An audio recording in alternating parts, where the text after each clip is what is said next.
अब देख सकते हैं इस चैप्टर का भाग जो कि है प्रतिचुंबक, अणुचुंबकीय तथा लोह चुंबकीय पदार्थों का तुलनात्मक अध्ययन। Very very very very very important topic है गाइस इस चैप्टर का। ये अगर आपने नहीं पढ़ा तो सोचिए कुछ भी नहीं पढ़ा। इसे अच्छी तरह से घोल के पी लीजिएगा मिक्सर में जूस बनाकर, ताकि और कभी भी यह निकल नहीं पाए। बहुत ज़्यादा इंपॉर्टेंट है गाइस, बहुत बहुत ज़्यादा इंपॉर्टेंट। अब देख सकते हैं एक महत्वपूर्ण बिंदु इस चैप्टर में आ रहा है। यदि आपने इसको नहीं पढ़ा इस बिंदु को, तो सोचिए कुछ भी नहीं पढ़ा। इसलिए इसे बिल्कुल पढ़ लीजिएगा दोस्तों। चुंबकीय क्षेत्र रेखाएं यानी कि मैग्नेटिक फील्ड लाइंस। चुंबकीय क्षेत्र रेखाएं काल्पनिक रेखाएं हैं जो चुंबकीय क्षेत्र की दिशा का अविरल प्रदर्शन करती है।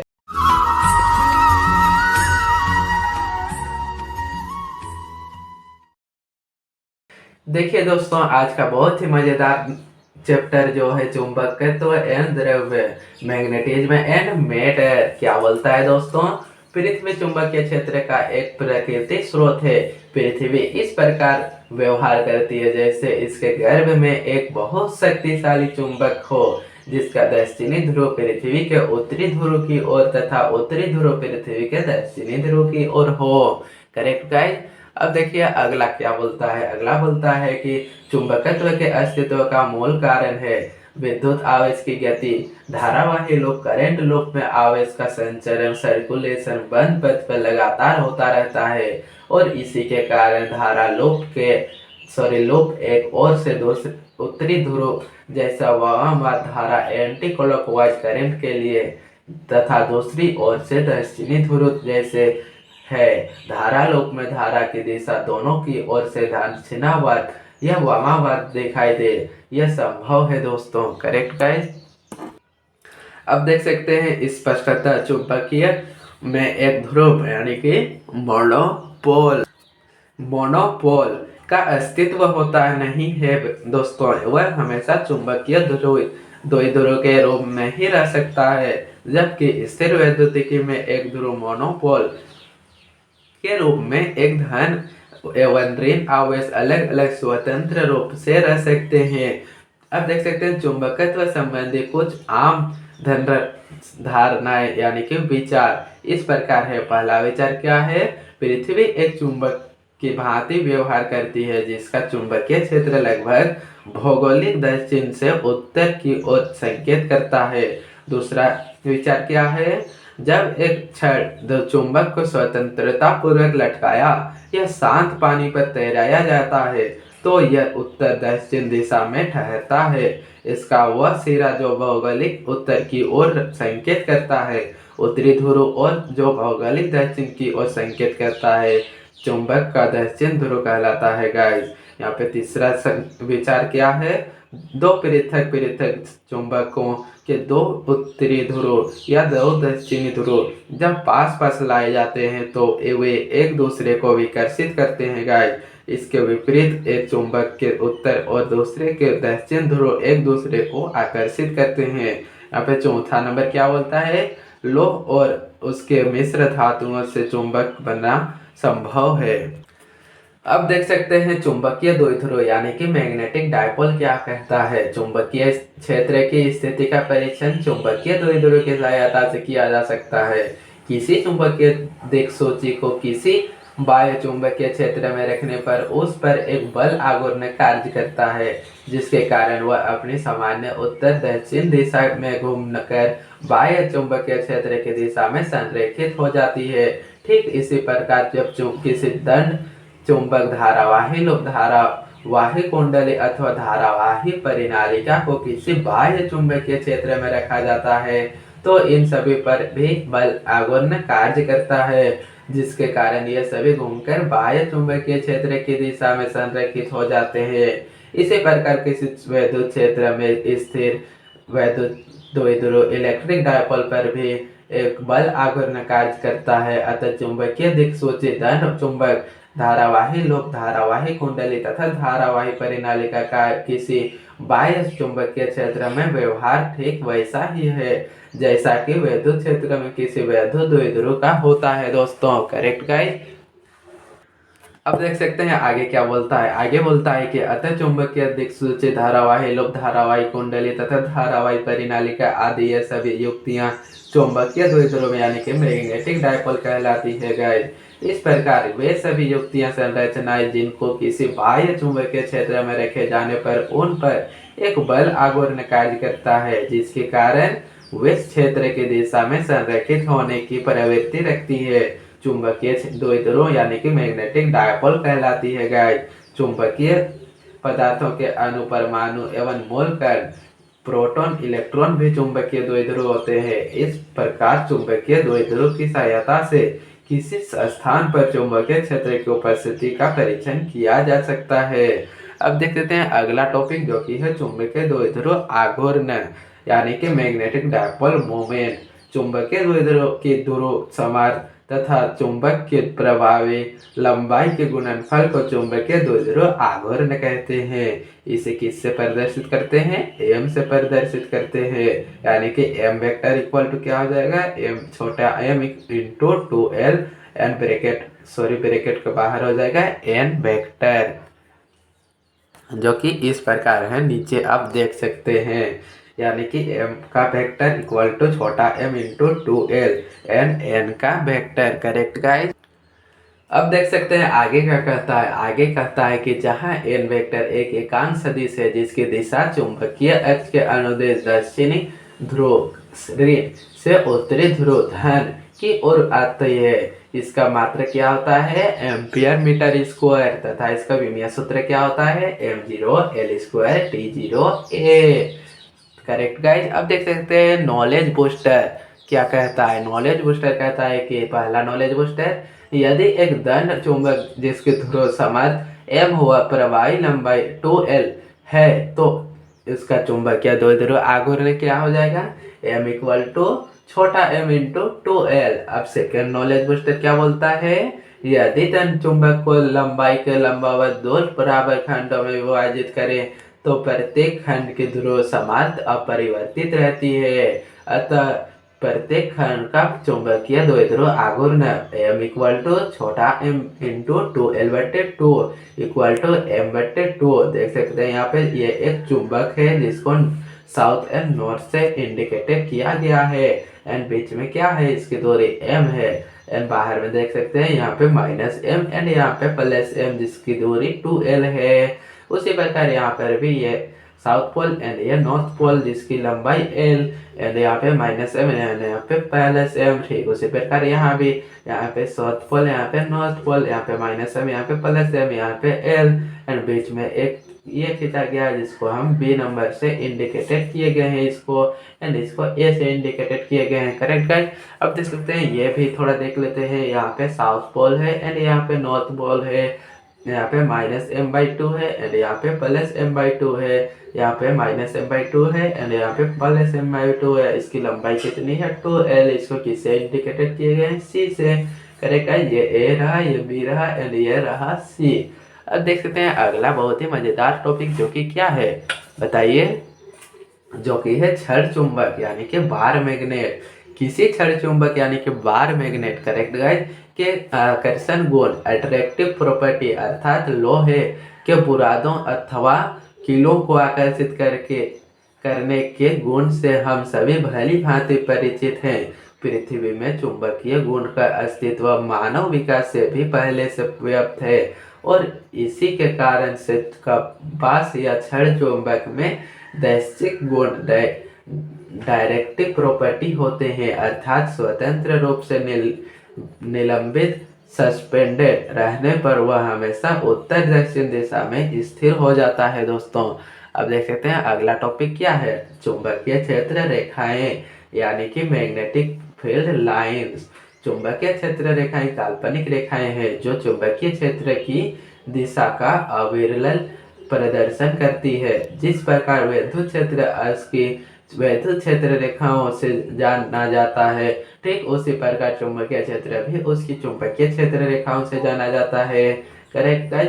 यदि किसी दंड चुंबक के एक सिरे से दूसरे सिरे तक एक कंपास सुई को ले जाया जाए, करेक्ट, तो उस सुई की दिशा निरंतर बदलती रहती है। जो चुंबक के उत्तरी ध्रुव यानी कि n पोल से आरंभ होकर दक्षिणी ध्रुव यानी कि एस पोल पर समाप्त हो जाता है, यह वक्र ही चुंबकीय क्षेत्र रेखा कहलाती है। अतः किसी चुंबकीय क्षेत्र में चुंबकीय क्षेत्र रेखाएं वे काल्पनिक रेखाएं हैं जो चुंबकीय क्षेत्र की दिशा का अविरल कंटिन्यूअस प्रदर्शित करता है। दोस्तों अब देख सकते हैं यहाँ पे क्या बोलता है, इन रेखाओं के किसी बिंदु पर खींची गई स्पर्श रेखा उस बिंदु पर चुंबकीय क्षेत्र की दिशा को प्रदर्शित करती है। इस प्रकार व्यवहार में चुंबकीय क्षेत्र रेखाओं को कंपास सुई की सहायता से कागज पर खींचा जा सकता है। देख सकते हैं कितना डरावना फिगर है, लेकिन डरावना बिल्कुल नहीं है गाइज। ये एक चुंबक है जिसकी सहायता से यहाँ पे south pole and north pole का ये कंपास बन रहा है दोस्तों, जिसके ये इस साइड में साउथ आ रहा है एंड इस साइड में नॉर्थ आ रहा है, जिसकी इस साइड में साउथ आ रहा है एंड इस साइड में नॉर्थ आ रहा है। ठीक उसी प्रकार ये भी हो रहा है, इस साइड में साउथ एंड इस साइड में नॉर्थ आ रहा है। Correct guys. एंड देख सकते हैं इसके बाद यहाँ पे इसके गुण क्या बोलता है। इसके गुण बोलता है कि पहला गुण, चुंबकीय क्षेत्र रेखाएं सदैव उत्तरी ध्रुव से निकलकर वक्र बनाती हुई दक्षिणी ध्रुव में प्रवेश करती है, पुनः चुंबक के भीतर से गुजरती हुई उत्तरी ध्रुव पर वापस आ जाती है। ठीक उसी प्रकार चुंबकीय क्षेत्र रेखाएं बंद वक्र यानी कि क्लोज्ड कर्व के रूप में होती है। इनका न कोई आदि होता है। करेक्ट है, जिनका न कोई आदि होता है और न अंत। यहाँ यह जानना आवश्यक है कि वैद्युत क्षेत्र रेखाएं बंद वक्र नहीं होती है। करेक्ट। अब देख सकते हैं अगला नंबर जो क्या बोलता है। अगला नंबर बोलता है चुंबकीय क्षेत्र रेखाएं कभी एक दूसरे को नहीं काटती। यदि यह काटती है तो कटान बिंदु पर दो स्पर्श रेखाएं खींची जा सकती है, अर्थात उस बिंदु पर चुंबकीय क्षेत्र की दिशा होती है, उस चुंबकीय क्षेत्र की दो दिशाएं होती है बोलती है। यहाँ पे कितनी दिशाएं होती है? दो दिशाएं, जो कि असंभव होती है। करेक्ट। अब देख सकते हैं अगला नंबर जो कि है चुंबक के चुंबकीय ध्रुवों के समीप जहाँ चुंबकत्व क्षेत्र प्रबल होता है, चुंबकीय क्षेत्र रेखाएं पास पास होती है। ध्रुवों से दूर जाने पर चुंबकीय क्षेत्र की तीव्रता घटती जाती है, जिसके फलस्वरूप चुंबकीय क्षेत्र रेखाएं भी परस्पर दूर हो जाती है। इस प्रकार स्पष्टता होता है कि चुंबकीय क्षेत्र में किसी स्थान से गुजरने वाली चुंबकीय क्षेत्र रेखाओं की संख्या जितनी अधिक होती है, वहाँ चुंबकीय क्षेत्र उतना ही अधिक प्रबल होता है। दोस्तों अब देख सकते हैं इस चैप्टर का नॉलेज बूस्टर क्या कहता है। नॉलेज बूस्टर, पहला नॉलेज बूस्टर क्या कहता है, किसी चुंबकीय द्विध्रुव के कारण किसी व्यापक बिंदु पर चुंबकीय क्षेत्र B = μ0/4 pi into m/r³ root under में आ जाएगा 1 + 3 cos² थीटा, जिसकी त्रिज्या दिशा से अल्फा = 10 का पावर -1 इंटू 1/2 tan थीटा कोण पर होती है। यहाँ पे देख सकते हैं किस प्रकार फिगर बनाया गया है। ये साउथ पोल, यहाँ पे नॉर्थ पोल एंड बीच में इस प्रकार का P एक खींचा गया है एंड यहाँ पे अल्फा एंड यहाँ पे बीटा की मदद से B vector and B2 vector बन रहा है। यहाँ पे ये थीटा कोण का एंगल बनाता है। दोस्तों अब देख सकते हैं इस चैप्टर का भाग जो कि है प्रतिचुंबक, अणुचुंबकीय तथा लौह चुंबकीय पदार्थों का तुलनात्मक अध्ययन। Very very very very very important topic है गाइस इस चैप्टर का। ये अगर आपने नहीं पढ़ा तो सोचिए कुछ भी नहीं पढ़ा। इसे अच्छी तरह से घोल के पी लीजिएगा मिक्सर में जूस बनाकर, ताकि और कभी भी यह निकल नहीं पाए। बहुत ज़्यादा इम्पोर्टेंट है गाइस, बहुत बहुत ज़्यादा इम्पोर्टेंट। देख सकते हैं यहाँ पे प्रतिचुंबक क्या बोलता है। पहला नंबर पे, यह पदार्थ चुंबकीय क्षेत्र में रखे जाने पर क्षेत्र की विपरीत दिशा में मामूली से चुंबकित हो जाते हैं। यानी यहाँ पे अणुचुंबकीय क्या बोलता है, यह पदार्थ क्या बोलता है, यह पदार्थ चुंबकीय क्षेत्र में रखे जाने पर क्षेत्र की ही दिशा में मामूली से चुंबकित हो जाता है। ठीक उसी प्रकार लौह चुंबकीय क्या बोलता है, लौह चुंबकीय बोलता है कि यह पदार्थ चुंबकीय क्षेत्र में रखे जाने पर क्षेत्र की ही दिशा में प्रबल रूप से चुंबकित हो जाती है। सेकेंड नंबर, चुंबकीय क्षेत्र को हटा लेने पर इनका चुंबकन समाप्त हो जाता है। करेक्ट। चुंबकीय क्षेत्र को घटा लेने पर इनका चुंबकन समाप्त हो जाता है। करेक्ट। चुंबकीय क्षेत्र को घटा लेने पर इनका चुंबकन समाप्त नहीं होता। यह पदार्थ किसी चुंबक के सिरे के समीप लाए जाने पर तनिक प्रतिकर्षण का अनुभव करता है। यह क्या बोलता है? यह पदार्थ किसी चुंबक के सिरे के समीप लाए जाने पर तनिक आकर्षण का अनुभव करता है। यह क्या बोलता है? यह पदार्थ चुंबकीय क्षेत्र द्वारा दृढ़ता स्ट्रांगली से आकर्षण करता है। यह पदार्थ असमान चुंबकीय क्षेत्र में क्षेत्र के कम तीव्रता वाले भाग की ओर आकर्षण होते हैं। यह क्या बोलता है? यह पदार्थ असमान चुंबकीय क्षेत्र में क्षेत्र के अधिक तीव्रता वाले भाग की ओर आकर्षित होता है। यह क्या बोलता है? यह पदार्थ असमान चुंबकीय क्षेत्र में क्षेत्र के अधिक तीव्रता वाले भाग की ओर आकर्षित होने की प्रवृत्ति रखता है। Correct guys. अब देख सकते हैं अगला क्या बोलता है। अगला बोलता है कि इन पदार्थों की चुंबकीय प्रवृत्ति XM कम तथा ऋणात्मक होती है तथा ताप पर निर्भर बिल्कुल नहीं करती है। इन पदार्थों की चुंबकीय प्रवृत्ति XM, करेक्ट गाइज, क्या बोलता है? XM कम तथा धनात्मक होती है तथा परमताप के अव्युत्क्रमानुपाती होती है, यानी कि XM समानुपाती 1/T। यही क्यूरी का नियम भी होता है दोस्तों। इन पदार्थों की चुंबकीय प्रवृत्ति XM बहुत अधिक तथा धनात्मक होती है। XM समानुपाती 1/T, जो कि ताप बढ़ाने पर क्यूरी ताप से उत्पर पदार्थ अनुचुंबकीय हो जाता है। एंड छठा नंबर पे देख सकते हैं क्या बोलता है। इन पदार्थों की अपेक्षिक चुंबकशीलता के 1 से कम, यानी कि μR <1 होता है। इन पदार्थों की अपेक्षिक चुंबकशीलता 1 से थोड़ा अधिक, यानी कि μR <1 होती है। इन चुंबकीय की अपेक्षा चुंबकशीलता 1 से बहुत अधिक होती है, यानी कि μR <1 होती है, मतलब बहुत ज्यादा ग्रेटर होती है दोस्तों। यहाँ पे देख सकते हैं 7वां नंबर पे पत्ती चुंबक में क्या बोलता है। इन पदार्थों के परमाणुओं में इलेक्ट्रॉन की संख्या सम होती है तथा दो इलेक्ट्रॉन मिलकर एक युग्म बना लेते हैं। प्रत्येक युग्म में एक इलेक्ट्रॉन का चक्रण दूसरे के चक्रण से विपरीत दिशा में होता है, जिस कारण पदार्थ का नेट चुंबक आघूर्ण शून्य होता है दोस्तों।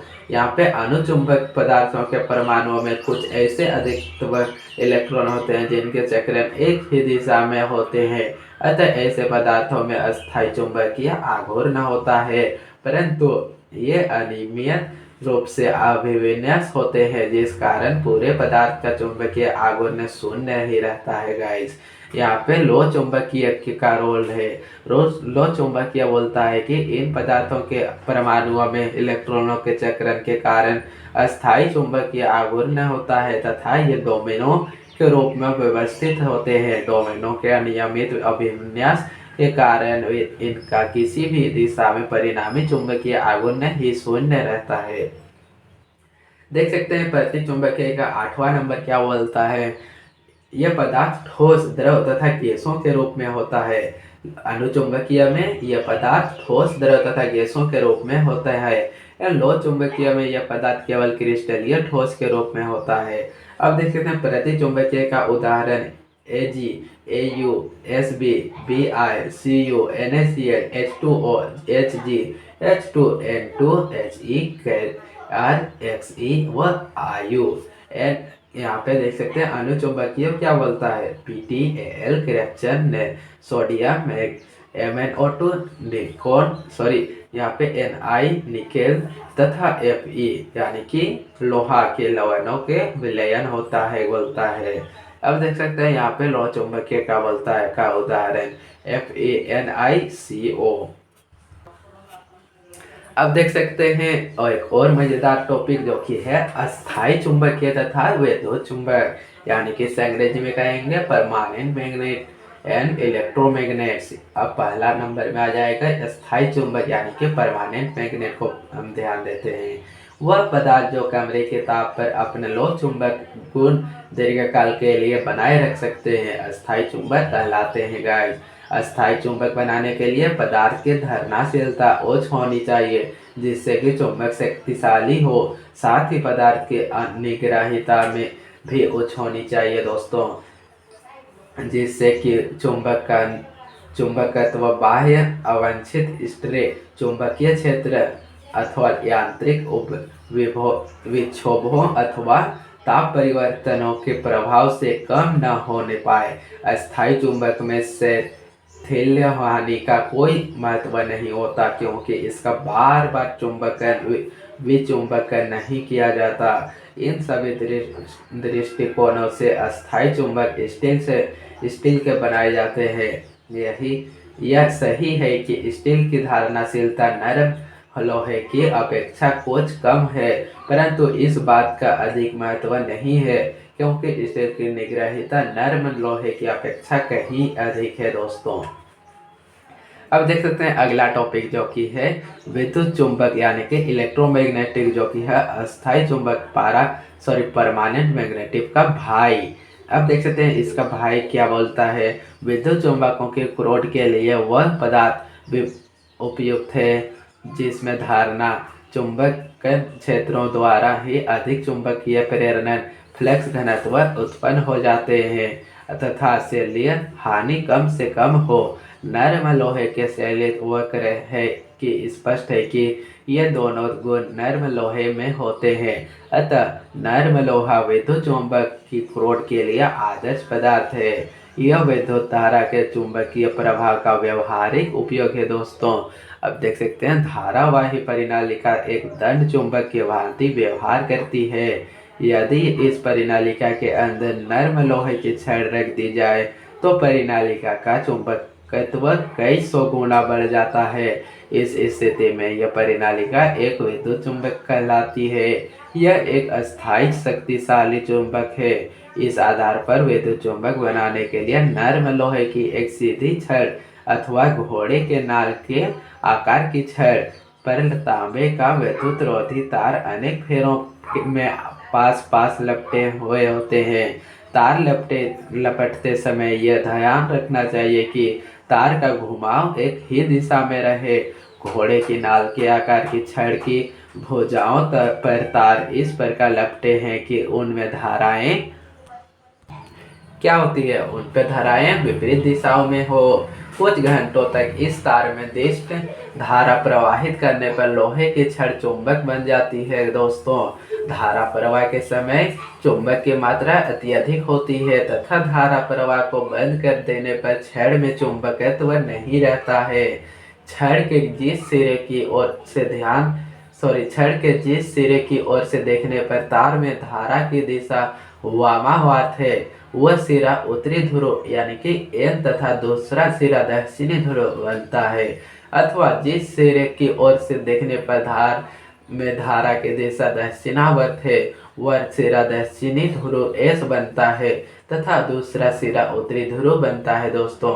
जिस प्रकार यहाँ पे बनाया गया देख सकते हैं, यहाँ पे एन पोल एंड यहाँ पे एस पोल है, जिसके देखिए किस प्रकार से यहाँ पे लेपटा गया है। एंड यहाँ पे एक क्या है बैटरी दिया गया है। जिस प्रकार ये परिपथ बनाया गया है ठीक उसी प्रकार ये भी एक चुंबक है, गोल वाला चुंबक, जिससे यहाँ पे एन पोल एंड यहाँ पे एस पोल है। ठीक उसी प्रकार यहाँ पे एक तार गया है एंड यहाँ पे क्या है बैटरी है। ठीक उसी प्रकार यहाँ पर भी लिपटा गया है एंड यहाँ पर भी लिपटा गया है एंड यहाँ पे एक तार से क्रॉस किया गया है एंड इस सिरे से भी लिपटा गया है एंड उसी प्रकार एक परिपथ बनाया गया है दोस्तों। अब देख सकते हैं विद्युत चुंबक के उपयोग, इसके उपयोग क्या क्या है गाइस। अब देख सकते हैं पहला उपयोग जो है बड़े आकार के विद्युत चुंबक फैक्ट्रियां में चालनशील किरणों के द्वारा लोहे तथा फौलाद के बड़े बड़े उपकरणों व घटकों को एक स्थान से दूसरे स्थान पर ले जाने में उपयोग में लाए जाते हैं। दूसरा उपयोग क्या है, अस्पतालों में विद्युत चुंबक आंख तथा शरीर के अन्य किसी भाग से लोहे अथवा फौलाद के छर्रे निकालने में उपयोग में लाए जाते हैं। तीसरा उपयोग क्या है, किसी मिश्रण से चुंबकीय पदार्थों को अलग करने में इनका उपयोग किया जाता है दोस्तों। अब देख सकते हैं एक और आखिरी नंबर है जो कि क्या है, चौथा नंबर, विद्युत घंटी टेलीफोन के तन पुट तार संचार ट्रांसफर तथा विद्युत मोटर एंड डायमंडों की क्रोड में विद्युत चुंबक का उपयोग किया जाता है दोस्तों। अब देखते हैं इस चैप्टर का सबसे अंतिम टॉपिक जो क्या है, विद्युत चुंबक की प्रबलता को प्रभावित करने वाले कारक क्या क्या है। देख सकते हैं गाइज, यानी कि factor affecting the intensity of electromagnetic. पहला क्या है, क्रोड का पदार्थ। क्रोड के पदार्थ की चुंबकशीलता जितनी अधिक होती है विद्युत चुंबक की प्रबलता भी उतनी ही अधिक होती है दोस्तों। कुंडली में क्रोड नर्म लोहे की लेने से विद्युत चुंबक की प्रबलता बिल्कुल बढ़ जाती है। उसी प्रकार विद्युत चुंबक के पदार्थ में बारीक तथा लंबा से थैल्य पास होना चाहिए, जिसकी धारणा क्षमता कम होनी चाहिए। पदार्थ तुरंत चुंबकीय हो जाना चाहिए तथा उसमें उच्च पारगम्यता होनी चाहिए। विद्युत चुंबक बनाने में सिलिकॉन, लोहे तथा म्यूमेटल का भी प्रयोग किया जाता है। दूसरा नंबर क्या है, विद्युत धारा। परिनालिका में प्रवाहित विद्युत धारा की प्रबलता विद्युत चुंबक के चुंबकन के लिए आवश्यक बल प्रदान करती है दोस्तों। क्षीण धारा द्वारा दिए हुए सैंपल का उपयुक्त प्रकार से चुंबकन नहीं कर सकता। तीसरा नंबर क्या है, फेरों की संख्या। परिनालिका की प्रति इकाई लंबाई पर तार के फेरों की संख्या जितनी अधिक होगी, चुंबकन क्षेत्र उतना ही अधिक होगा। शक्तिशाली विद्युत चुंबकों के लिए प्रबल क्षेत्र की आवश्यकता होती है दोस्तों। देख सकते हैं। अब चौथा नंबर क्या बोलता है, चौथा नंबर बोलता है कि तापमान। तापमान यानी कि उच्च तापमान पर चुंबकत्व नष्ट हो जाता है। एंड इस अवधारणा की विधिवत अध्ययन क्यूरी के द्वारा किया जाता है दोस्तों, जिसके लिए उसने एक नियम का प्रतिपादन भी किया है। अब देख सकते हैं एक महत्वपूर्ण बिंदु इस चैप्टर में आ रहा है। यदि आपने इसको नहीं पढ़ा इस बिंदु को, तो सोचिए कुछ भी नहीं पढ़ा, इसलिए इसे बिल्कुल पढ़ लीजिएगा दोस्तों। ये बहुत बहुत बहुत बार आने का चांस रहता है एग्जाम में। देख सकते हैं पहला नंबर है, चुंबकीय पदार्थों में उत्तर दक्षिण दिशा में संकेत करने की प्रवृत्ति होती है गाइज। अब से देख सकते हैं आगे क्या बोलता है, समान ध्रुव एक दूसरे को प्रतिकर्षित करते हैं। समान ध्रुव एक दूसरे को क्या करते हैं, प्रतिकर्षित करते हैं। एंड विपरीत ध्रुव, अलग अलग ध्रुव एक दूसरे को क्या करते हैं, आकर्षित करते हैं। Correct guys. किसी क्षण चुंबक को काट कर दो भागों में विभाजित करें तो दो छोटे चुंबक बन जाते हैं। चुंबक के ध्रुव अलग नहीं किए जा सकते दोस्तों। नेक्स्ट नंबर क्या बोलता है, जब एम चुंबकीय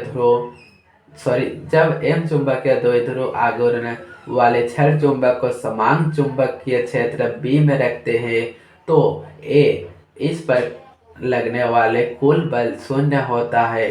बी बल आघूर्ण m इंटू बी होता है। सी इसकी स्थितिज ऊर्जा -m/b होती है दोस्तों। चुंबकीय क्षेत्र B का मान B = μ0/2 r² यानी कि H के अनुदिश होता है, =μ0/4 r³ होता है दोस्तों। यानी कि इसको हम क्या कहेंगे, विषुवत वृत्त के अनुदिश कहेंगे। देख सकते हैं अगला नंबर क्या है, अगला टॉप नंबर है चुंबकत्व संबंधी गाउस के नियमानुसार, यानी कि किसी बंद पृष्ठ में से गुजरने वाला कुल चुंबकीय फ्लक्स हमेशा शून्य होता है गाइस। यहाँ पे देख सकते हैं 5 टोटल बी, इसे क्या कहेंगे, टोटल बी डेल्टा एस =0। देख सकते हैं अगला नंबर है पृथ्वी की सतह पर चुंबकीय क्षेत्र का परिमाण क्या हो जाएगा, 4 × 10⁵ होता है दोस्तों। अब देख सकते हैं माना कि कोई पदार्थ एक बाह्य चुंबकीय क्षेत्र B0 में रखा है, चुंबकीय तीव्रता H क्या हो जाएगा, B/μ0। पदार्थ की चुंबकन M इसका द्विध्रुव आघूर्ण प्रति इकाई आयतन है। पदार्थ के अंदर चुंबकीय क्षेत्र B क्या हो जाएगा, μ0H+m। अब देख सकते हैं अगला नंबर जो कि है रैखिक पदार्थ के लिए m =xh, जिससे कि b =μh एवं x पदार्थ की चुंबकीय प्रवृत्ति कहलाती है दोस्तों। राशियों x अपेक्षित चुंबकशीलता μr एवं चुंबकीयशीलता μ में निम्नलिखित संबंध है। क्या संबंध है, ये संबंध है यहाँ μ = μ0 μr क्योंकि mu R equal to 1+x बहुत इम्पोर्टेंट ये संबंध है गाइस, इसे अच्छी तरह से याद कर लीजिएगा, ये भी एग्जाम में आने का बहुत चांस रहता है। तो फिर आज के इस चैप्टर पे बस इतना ही। यदि आपको यह वीडियो से बहुत मदद मिला, यदि आपको यह वीडियो से बहुत ज़्यादा जानकारी मिली, तो प्लीज़ प्लीज़ प्लीज़ इस वीडियो को प्लीज़ लाइक कीजिए। एंड इस चैनल पे यदि आप नए हो तो प्लीज़ चैनल को सब्सक्राइब किए बिना कहीं मत जाइए। एंड इस वीडियो को अधिक से अधिक लोगों पर शेयर भी कर दीजिए दोस्तों, ताकि और भी लोगों को आपकी तरफ बिल्कुल मदद मिल सके। बस इतना ही इस वीडियो में। अब आगे की ओर प्रस्थान करते हैं दोस्तों।